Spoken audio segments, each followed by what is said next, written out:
Alright, well, I don't know if you can hear the rain, but it's pouring pretty good outside. But today is day one of Pennsylvania's mandatory shutdown, quarantine, whatever you want to call it. So we're going to make the most out of the day. And this here is a block of Osage orange, probably about 3 by 3. The gas line came through and they cleared out a bunch of trees, and among them were some of the Osage orange trees that we had on the property. They just cut them up and left them on the ground for firewood, and I didn't know about it until I went looking for some Osage and just saw a pile of firewood sitting there, and that's what it ended up being. So this here, I don't know if you remember one of my previous videos, I was doing a timber frame porch. So this is what I'm going to be using for the pegs and the wedges for my scarf joint. The pegs are already done, but right now for the scarf joint I just have 2 pieces of pine, like 2x4s, that I had cut out into wedge shapes, pounded those in just so I could build. But I'm going to see about getting the wedges built out of the Osage today. And whenever the sawmill broke down, the guy came out to fix it, and he accidentally left the key on if you go to the left, it'll just turn on your electronics, so you can do everything that way. If you go to the right, like you're going to start the engine, your hour meter starts counting. So even if your engine's not running, if you have it on that switch, it'll drain the battery and count your hours. So I went from 13 hours of use on the sawmill to almost 90 hours of use on the sawmill. So he sent me a brand new hour meter. So instead of being at 13 hours or at almost 90 hours, I'll be at 0 hours, but I haven't had a chance to get this put on yet. I've been super busy, so we'll go ahead and get this put on. And then I'm going to work on the corner of my beams for the timber frame. I have it just running wild. I didn't cut the length to it yet, but I got my length the other day. That's 21 feet I need for my front beam on the porch. So I'm going to get it cut off at 21 feet, and then I have to mortise out my my corner.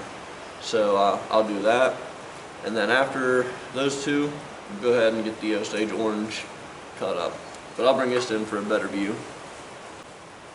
Not sure how well the lighting is, but this stuff is like bright yellow. It's really pretty stuff. So with the color of the black locust, and then this being in it, you can see on this side here, that was where the bark was. I cut this down on the table saw since it's obviously too small for the sawmill, but very pretty stuff.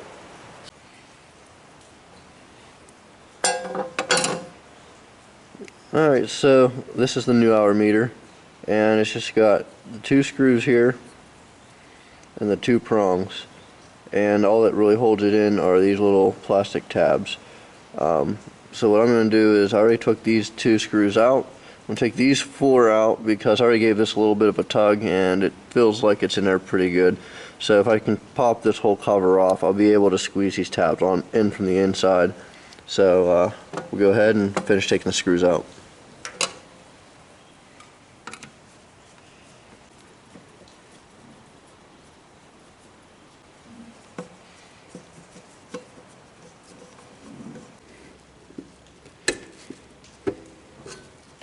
Okay, so that one came out. There is a little rubber gasket that goes on to help keep the sawdust out. The new one did not come with that, so reuse the old one. And then on the inside, just a red and a black wire that connects to the prongs. So red will be on the right side, black was on the left side.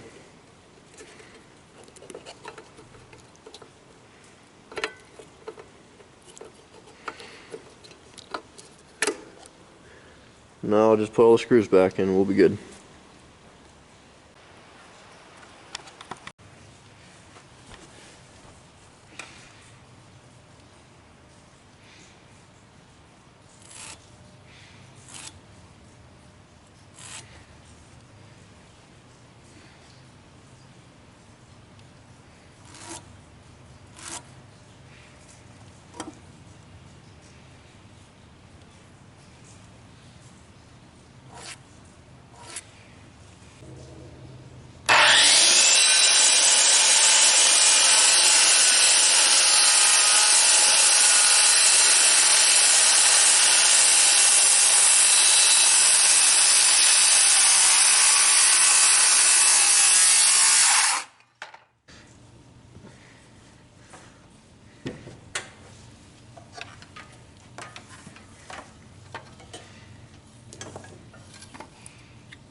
Okay, so here's how the corner is going to look.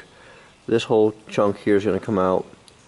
I gotta transfer this line straight down, and then since this is the main beam, like in the front, the two side beams, I already did the other corner.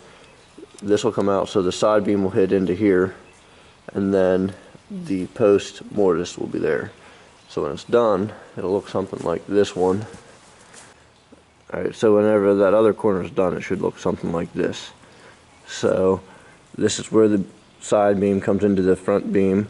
This is where the post goes in, and then this is going to be the mortise for the side beam. And then down here you'll have a brace.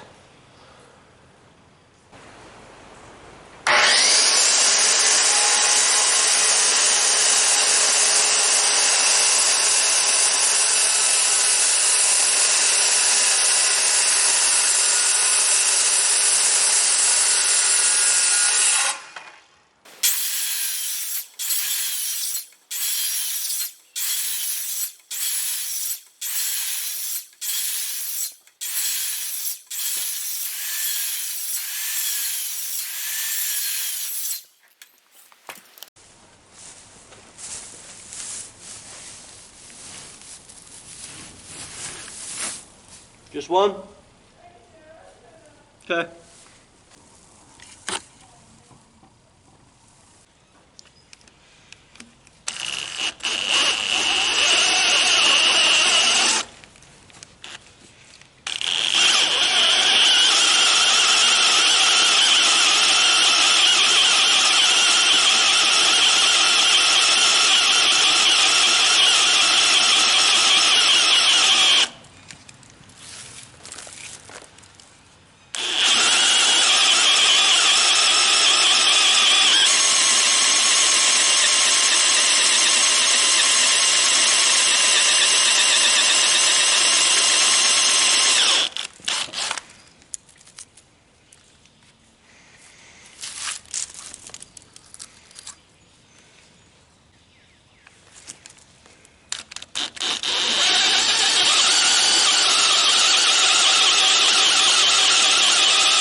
Okay, so this is what we ended up with.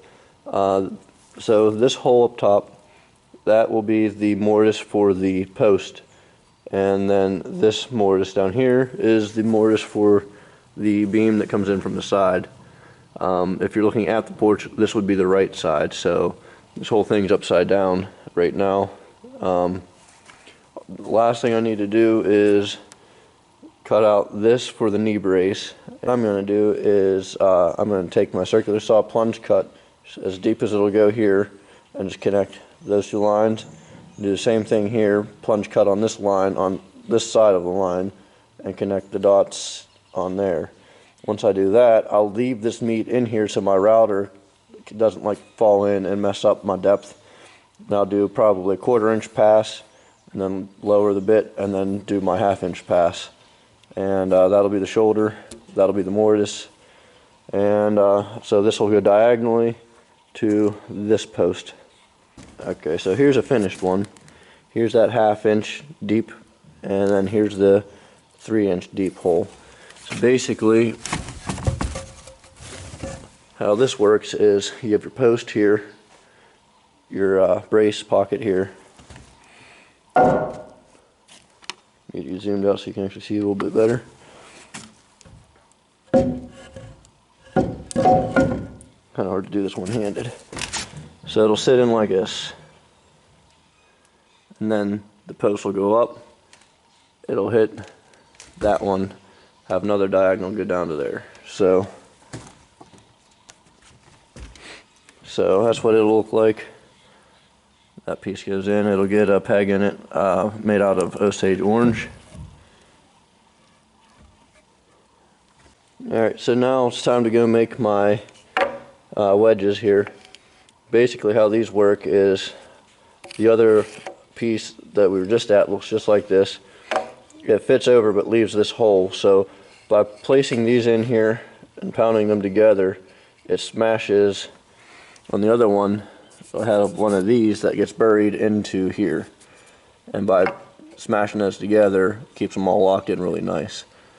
And then when I'm done, when it's completely done, I'll probably take it off right here and leave about a 1/2 inch sticking out.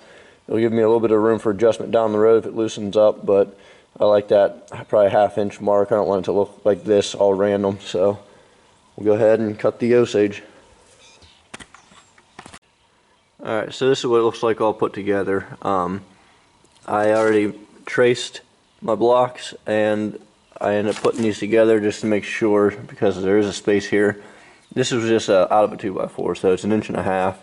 So I actually need to make it slightly bigger than 1.5 inches, so I got my measurements for that, but figured while it was together I'd show you guys how it's supposed to look. Okay, so I actually had to measure to make sure, since this was just a 2x4, it's actually slightly bigger of a gap than a 2x4, so I'm going to make it a 1/16 bigger. But how it works is when you put the two wedges together, it shoves that corner and that corner into each other, and that's why that angle is really important. That's called an undersquint. So that's how that works. So whenever you add any sort of leverage to either side, they kind of lock into each other. So this here is going to be really cool looking with some yellow Osage orange in there. So we're going to go ahead and get that cut up. And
Okay, now I just gotta take this to the miter saw and cut it off, and my Osage orange will be done. A little crispy there and there, but overall, I mean, this lighting just makes it look really blonde, but it's almost DeWalt yellow. Okay, just so you can see how yellow it is, there's a piece of white Azak, there's the yellow Osage orange, and here's a regular pine 2x4. So it's like bright yellow. So mix that in with the black locust, and I think it's going to look really nice. So here's the Osage orange wedges. I got them actually in the scarf joint now. What I ended up doing was, since they're so hard, I cut them on the table saw, and it left like an almost perfectly smooth finish, which makes them kind of slippery on each other. So what I did was I took 80 grit sandpaper and sanded the surfaces that are going to be touching each other, and that way it doesn't want to just slide out. It'll actually have some friction in there to help hold them in place. So that is 2 Osage orange wedges inside of a black locust scarf joint. So, alright, so this is the 21-foot beam for the timber frame. Everything on it is good to go, except for I need to mill the last knee brace pocket here. So I'll take the router, do my 1/2 inch, and chisel out the actual pocket for the knee brace. Next up, I guess I'll have to mill, I need 3 more braces. I already have the 6x6s made up, so I'll just have to rip them to 4x6s and cut the angles in them. So not too bad for day 1 quarantine. Hopefully you guys aren't stuck in quarantine, and if you are, hopefully you're making the most of it like I am here. Hopefully this doesn't last too much longer, because I'll probably go crazy. But tomorrow's supposed to be decent weather, so I will probably go back to digging out the basement, so get that done. I only got about another 3 feet left to dig out, but it's all rock and kind of a pain.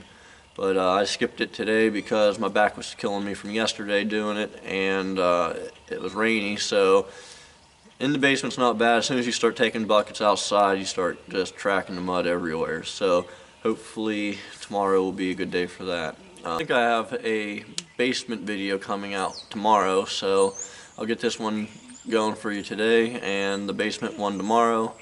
I'm going to try to keep posting just to get through this quarantine thing. Keep me entertained, keep you guys entertained. We'll go from there. I do have a couple hours worth of Sawmill video to edit, so I don't feel like doing that right now. These ones are a lot easier to edit because they kind of have a direction I was going. With the Sawmill ones, I was trying to crank through logs, so I didn't do the best job recording. I just was trying to get through the job, which I'm only maybe halfway done with. So I'm going to shut up. Probably boring the crap out of you. I will see you on the next one.